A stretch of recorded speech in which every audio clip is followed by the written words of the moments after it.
Alright guys, in this video I'm going to talk about the 3 things that really set the Philippines apart from the competition in Southeast Asia and why most people want to move to the Philippines, why they choose the Philippines, and also a little bit on exactly how long can you stay as a US citizen or a citizen of another Western country.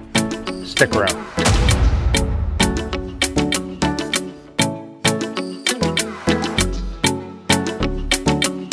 Alright guys, so I'm going to jump into the 3 things of why people choose the Philippines to retire in. And we're going to start first with the whole visa process. And really this is probably one of the most attractive things for a lot of foreigners. That and the fact that you can stay just as a tourist without ever even getting a retirement visa or any type of visa of any sort really. And you can stay in the Philippines for up to 3 years without ever having to leave. That's right, ever having to leave. You can stay here up to 3 years. I'm going to get into a little more detail. Now for some of you, you already know about this, but when you first land in the Philippines, most people, most countries will get 30 days visa-free upon arrival.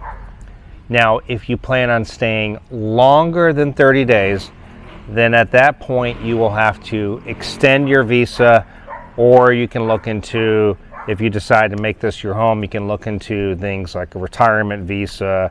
If you get married, a spousal visa. All right, so the fact that you can stay up to 3 years without ever having to leave, just on a tourist visa, without ever having to get any type of retirement visa, or if you were married, a spousal visa, anything like that, you could just stay on a tourist visa. And the majority of people here that live here permanently stay on a tourist visa. So again, 30 days visa free for the majority of countries. And if you plan on staying longer than 30 days, then of course you need to extend at the immigration office of your city that you're staying in, or the nearest city that has the immigration office. If you know you're going to stay more than 30 days, if you're going to stay for an indefinite period of time, then do yourself a favor, buy yourself just a one-way ticket, and you still have to show, it's usually the airlines that ask, but sometimes immigration will ask, not often, but sometimes they will ask to see your return ticket, and they want to see that it's dated within 30 days that you're leaving. So you can go to and buy a throwaway ticket. The one that I recommend, there is a link in the description, $16. Buy the throwaway ticket, you never use it, and you fulfill the requirement by the airlines and immigration. And you also have to do the etravel.gov.ph. You have to fill that out upon arriving in the Philippines. Now, a couple of things to note. When you are here, if you stay past the 6-month mark, you will have to do something called an exit clearance, or they call it an ECC. That is where you have to give your biometrics, do a couple of photos, you have to do your fingerprints, and they basically run just a check to make sure you don't have any criminal activity since you've been here, you don't owe any money anywhere, anything like that. So what I used to do is I used to just duck out of the Philippines about every 5.5 months or so, just to avoid the nonsense. I didn't really like people, I didn't really want somebody dictating when I can leave and when I can't leave. I just wanted to go whenever I wanted. I didn't really feel like filling all that paperwork. I thought it was a bit invasive. That's just me. Some people don't mind the exit clearance at all. You have to make that call. But if you do stay past 6 months, then you do have to do that exit clearance. If you're going to stay all the way to 3 years, once you get to that 3-year mark, you will have to exit the Philippines and typically do about 24 hours outside of the country. What I would do is just make it into a trip.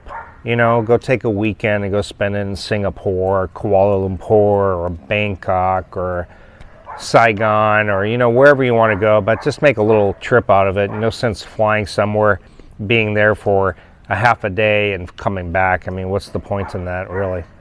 All right, so that is the number one reason that really foreigners love the Philippines. Easy visa process, and if you don't use any type of visa service or visa agents, you end up probably spending around $450 US in 1 year. And if you want to use a visa agent, where they go and do the paperwork and everything for you, they take your paperwork down to immigration. You don't have to wait in line or do any of that. Then it usually will run you anywhere from $500 to $550, maybe $550 US. I apologize for the dogs in the background. It's just part of living in the Philippines sometimes. Unless you're living in a condo, then you can get away from some of this. Okay, so for the second thing is the fact that English is spoken everywhere. And English is the national business language here. It's basically like the second or third language here. They typically will learn their local dialect, of course, and then they will have to learn the national language, the Filipino language, also known as Tagalog, and English. And they just learn that from school from an early age on, and even college, I believe, is taught in English. And this kind of ties into dating as well, because if you were to compare like Vietnam and Thailand, and you go on the dating sites, well, unless you want to have a Google Translate or a translator device with you on a date, it narrows the dating way down if you're in Vietnam and Thailand. If you're trying to find somebody who speaks English or even a little bit of English, the dating pool shrinks way down. So in the Philippines, the dating pool is pretty much wide open because everybody can communicate to a point. Now, that being said, there are, of course, Filipinos who don't speak great English, but they know enough English. They hear it on TV. Everything, the signs and stuff are usually in English. They've learned it in school. They hear it on TV.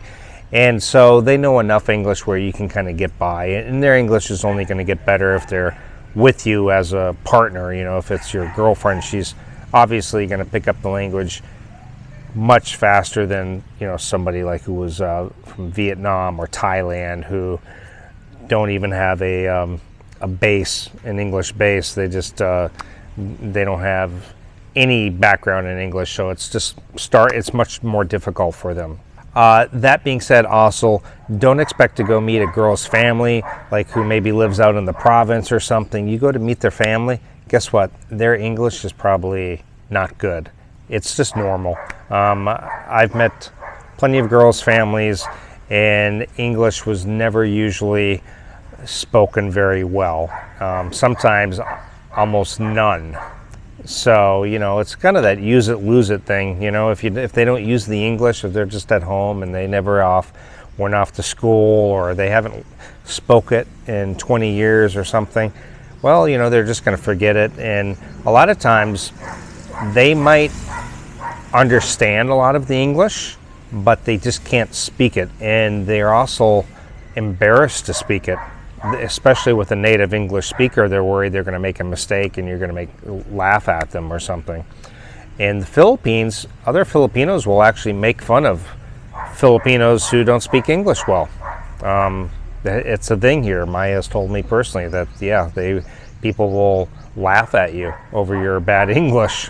So this kind of ties into dating. So that is really the third thing that people like about the Philippines. So again, all the girls you're going to encounter, we're going to be able to communicate in English. There's some exceptions, but for the most part, they will be able to communicate in English. Therefore, when you get on the dating site, pretty much all options are open, and even age gaps. If you go to places like Vietnam, they're not really interested in huge age gaps. If you're doing well, if you can do a 20-year age gap. For some people, that's going to be more than plenty. But if I've known people who were well into their 60s with 22-year-old wives. If that's your thing and you want that, well, you're not going to find that in Vietnam. Now, Thailand, perhaps, but Vietnam, no. And then, of course, if you go to maybe Indonesia and you know, other countries, then it's harder to find. Cambodia, you probably can find large age gap, but again, English is going to be a pain. So the women are very friendly here. They speak English. They're open to age gap. Most of them are very traditional. They're very funny. They're very open-minded. They have a great sense of humor, and I think for a lot of people, Filipinos just really tick all the boxes. So for a lot of people, though, they might not really dig the Philippines because these are the three big areas. Now, if you start talking about things like infrastructure and food, most people, if they're honest with themselves, they're going to say, you know, Vietnam, Thailand, Malaysia, all these places are typically better than the Philippines when it comes to those things. And so if that's a big thing for you, a lot of people just end up coming here, meeting the right Filipina, and then they go off and they live in Thailand. I've known plenty of couples now who have done that. They've met a great Filipina, they got married, and they moved off and live in Thailand. Why? They like the infrastructure much better. They like the food. It just kind of ticks all the boxes. But again, if you're looking at the three main reasons, it really comes down to the visas.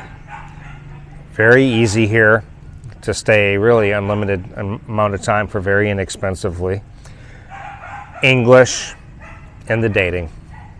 Let me know what your thoughts and opinions are. Again, there's other things. Of course, the beauty of the islands are really amazing too. You know, there's some really poor and dirty areas too, but you get that in every country. So anyway, guys, if you want more information, you want my free Moving Out to the Philippines checklist, I think it's like a 5-page document you can print off or download for free, go to geonthephilippines.com. Again, sorry for the dogs. They seem to want to bark when I come outside. When I'm not outside, I don't hear them. As soon as I come outside, they must like sense me. Anyway, thank you guys so much. Hope everyone had a good Christmas. See you next time. Bye.